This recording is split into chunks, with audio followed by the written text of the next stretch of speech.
Hey YouTube, it's Jonathan, and I am gonna put on my kind of everyday autumn face. This is a very glowy kind of look, and it's much lighter than what I have been posting in my previous makeup tutorials. To start off, I'm going to use a little bit of primer. This is the Smashbox Original Photo Finish Primer. I'm just going to put a little of this mostly through my T-zone and then spread it out towards the rest of my face. Next, I'm going to use a little bit of Tinted Moisturizer. I actually have a sample of the one I'm going to use. This is the Mercier Radiance Tinted Moisturizer in Bare Radiance. As you know, I'm obsessed with the Radiance primer.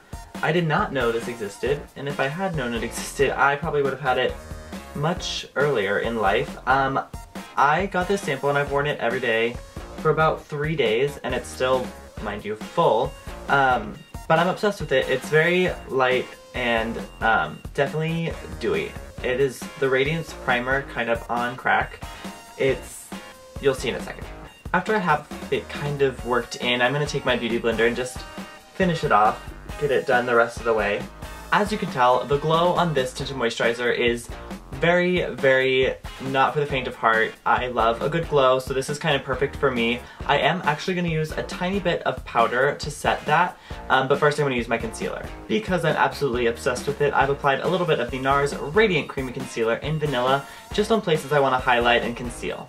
I just used my beauty blender to blend the concealer in on my face, and under my eyes I'm just going to use my ring fingers.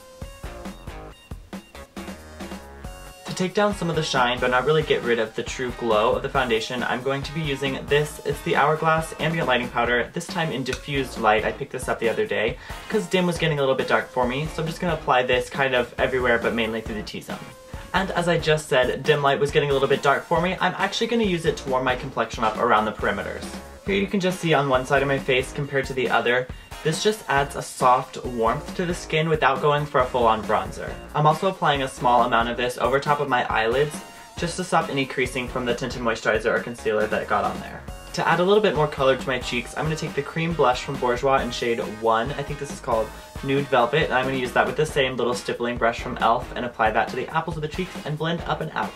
I chose a cream blush because I wanted to keep a little bit of life in the skin. I didn't want to put anything too matte because this is a glowy look, so I just chose this to keep that dewiness going. I just gave my lashes a quick curl. This is a curler from Revlon. I like to do this because when I'm doing less color on my skin, I like to draw a little bit more attention to my eyes. And as always, I've just applied Espresso Tinted Brow Gel from Anastasia on my lashes. And my brows are done. If you want to see how I did my brows, I just filmed a kind of updated brow routine as I was doing this tutorial, and that is going to be up right here. You can click on that to go see that video. And the last step on my autumn everyday makeup is going to be a little bit of lips. I've already talked about this 2 or 3 times on my channel already. This is the Buttercream Moxie from bareMinerals in the shade Tantalizing Honey. I'm obsessed.